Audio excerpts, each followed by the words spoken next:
नमस्ते friends, welcome back to my channel. भगवान श्री हरि के 10 अवतार की 10 प्रामाणिक कथाएं। भगवान श्री हरि विष्णु ने धर्म की रक्षा हेतु हर काल में अवतार लिया। वैसे तो भगवान विष्णु के अनेक अवतार हुए हैं, लेकिन उनमें 10 अवतार ऐसे हैं जो प्रमुख रूप से स्थान पाते हैं। यहाँ पाठकों के लिए प्रस्तुत है भगवान श्री हरि विष्णु के 10 अवतार यानी 10 अवतार की पौराणिक और प्रामाणिक कथाएं। नंबर 1, मत्स्य अवतार। पुराणों के अनुसार भगवान विष्णु ने सृष्टि को प्रलय से बचाने के लिए मत्स्य अवतार लिया था।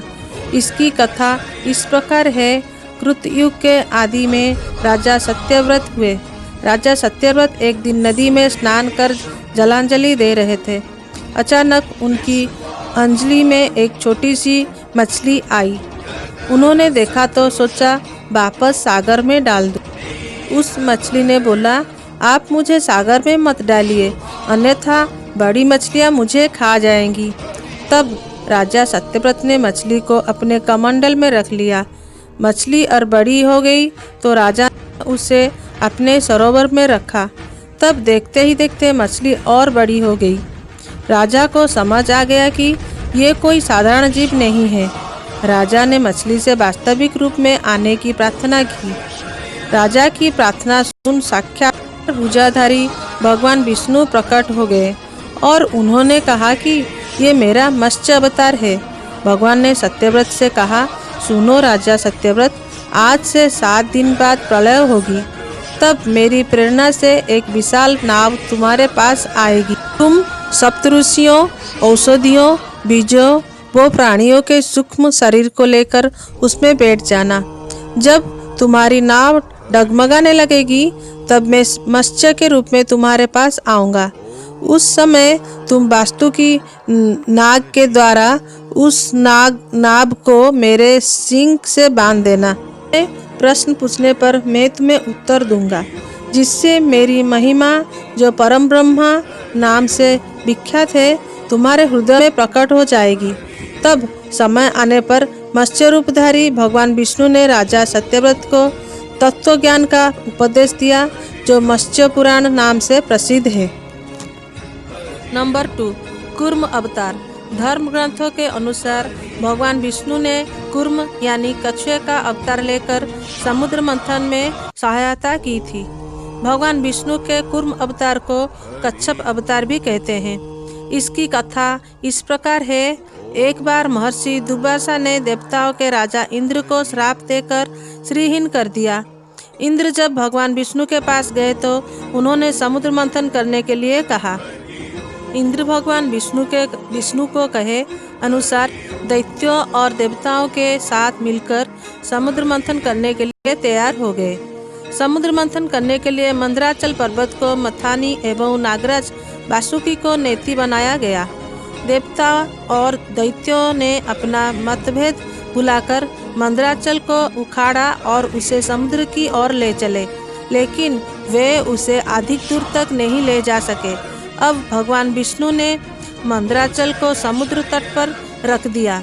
देवता और दैत्यों ने मंदराचल को समुद्र में डालकर नागराज वासुकी को नेति बनाया, किंतु मंदराचल के नीचे कोई आधार नहीं होने के कारण वो समुद्र में डूबने लगा। ये देखकर भगवान विष्णु विशाल कूर्म यानी कछुए का रूप धारण कर समुद्र में मंदराचल के आधार बन गए। भगवान कूर्म की इस विशाल पीठ पर मंदराचल तेजी से घूमने लगा और इस प्रकार समुद्र मंथन संपन्न हुआ। नंबर 3, वराह अवतार। भगवान विष्णु ने तीसरा अवतार वराह रूप में लिया था। वराह अवतार से जुड़ी कथा इस प्रकार है। पुरातन समय में दैत्यो हिरण्याक्ष ने जब पृथ्वी को ले जाकर समुद्र में छिपा दिया, तब ब्रह्मा की नाक से भगवान विष्णु वराह रूप में प्रकट हुए। भगवान विष्णु के इस रूप को देखकर सभी देवताओं और ऋषि मुनियों ने उनकी स्तुति की। सबके आग्रह पर भगवान वराह ने पृथ्वी को ढूंढना प्रारंभ किया। अपनी थूथनी की सहायता से उन्होंने पृथ्वी का पता लगा लिया और समुद्र के अंदर जाकर अपने दांतों पर रखकर वे पृथ्वी को बाहर ले आए। जब हिरण्याक्ष दैत्यों ने ये देखा तो उसने भगवान विष्णु के वराह रूप को युद्ध के लिए ललकारा। दोनों में भीषण युद्ध हुआ। अंत में भगवान वराह ने हिरण्याक्ष का वध कर दिया। इसके बाद भगवान वराह ने अपने खुरों से जल को संभित कर उस पर पृथ्वी को स्थापित कर दिया।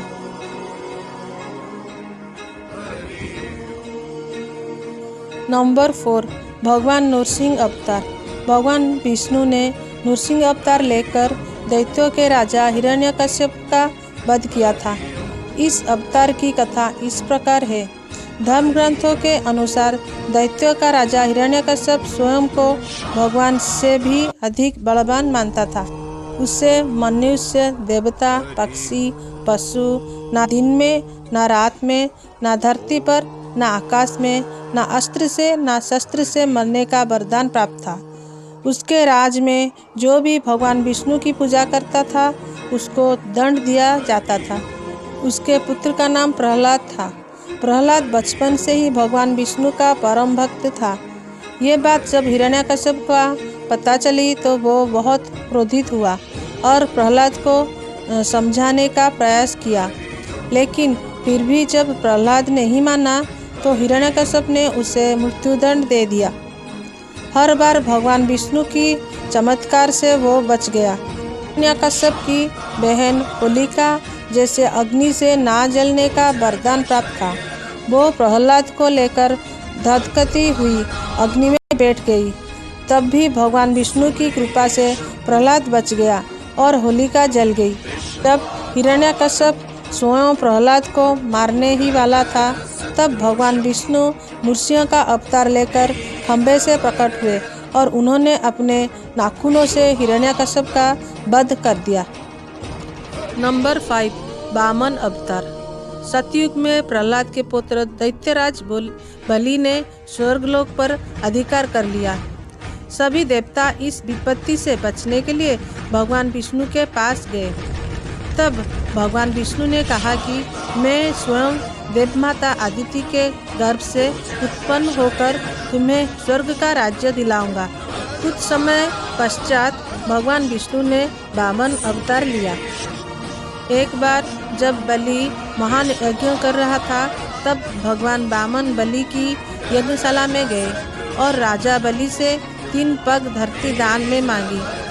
राजा बलि के गुरु शुक्राचार्य भगवान की लीला समझ गए और उन्होंने बलि को दान देने से मना कर दिया, लेकिन बलि ने फिर भी भगवान वामन को 3 पग धरती दान देने का संकल्प ले लिया। भगवान वामन ने विशाल रूप धारण कर एक पग में धरती और दूसरी पग में स्वर्गलोक नाप लिया। जब तीसरा पग रखने के लिए कोई स्थान नहीं बचा तो बलि ने भगवान वामन को अपने सिर पर पग रखने का कहा। बलि के सिर पर पग रखने से वो सुत लोक पहुंच गया कि दानवीरता देखकर भगवान ने उसे सुतलोक का स्वामी भी बना दिया।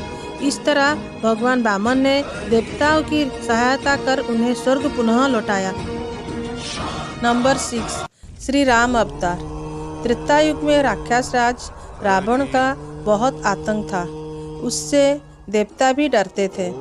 उसके वध के लिए भगवान विष्णु ने राजा दशरथ को यहाँ माता कौशल्या के गर्भ से पुत्र रूप में जन्म लिया।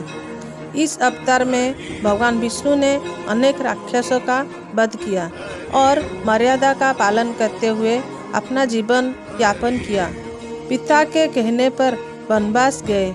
वनवास भोगते समय राक्षस राज रावण उनकी पत्नी सीता का हरण कर ले गया। सीता की खोज में भगवान लंका पहुँचे। वहाँ भगवान श्री राम और रावण का घोर युद्ध जिसमें रावण मारा गया।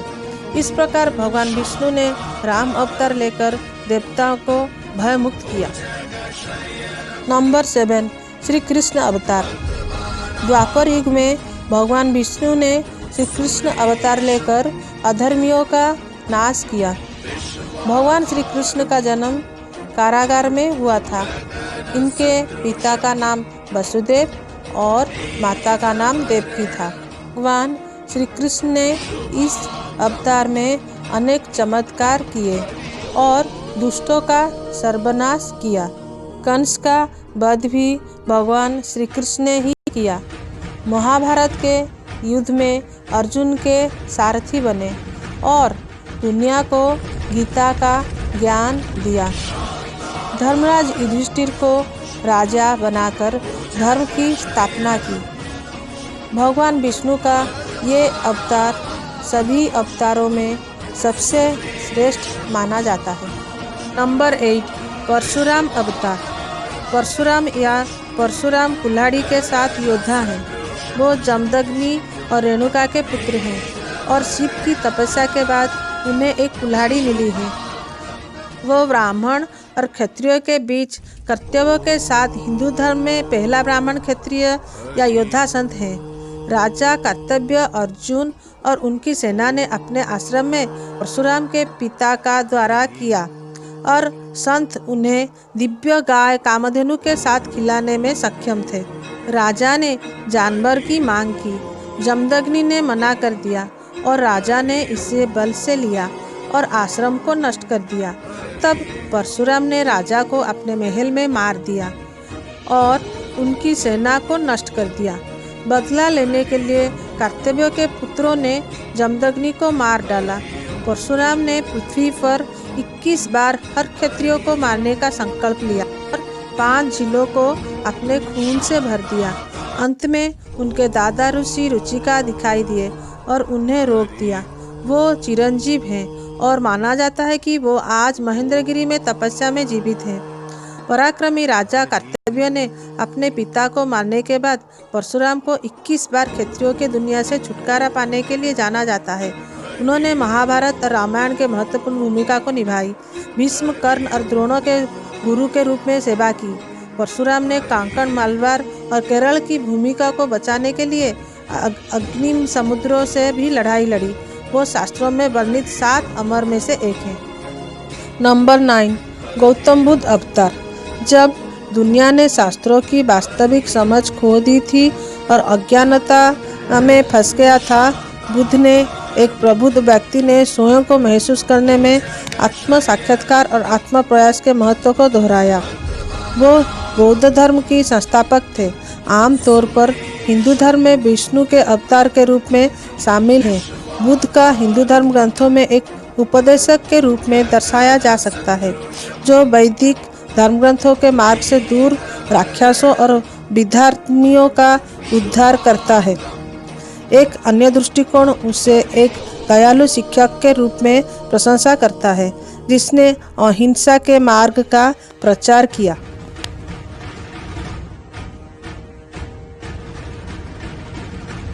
नंबर 10, कल्कि अवतार। धर्मग्रंथों के अनुसार भगवान विष्णु कलयुग में कल्कि रूप में अवतार लेंगे। कल्कि अवतार कलयुग व सतयुग के संधि काल में होगा। ये अवतार 64 कलाओं से युक्त होगा। पुराणों के अनुसार उत्तर प्रदेश के मुरादाबाद जिले के संभल नामक स्थान पर विष्णु यशा नामक तपस्वी ब्राह्मण के घर भगवान कल्कि पुत्र रूप में जन्म लेंगे। कल्कि देवदत्त नामक घोड़े पर सवार होकर संसार से पापियों का विनाश करेंगे और धर्म की पुनः स्थापना करेंगे। तभी सतयुग का प्रारंभ होगा।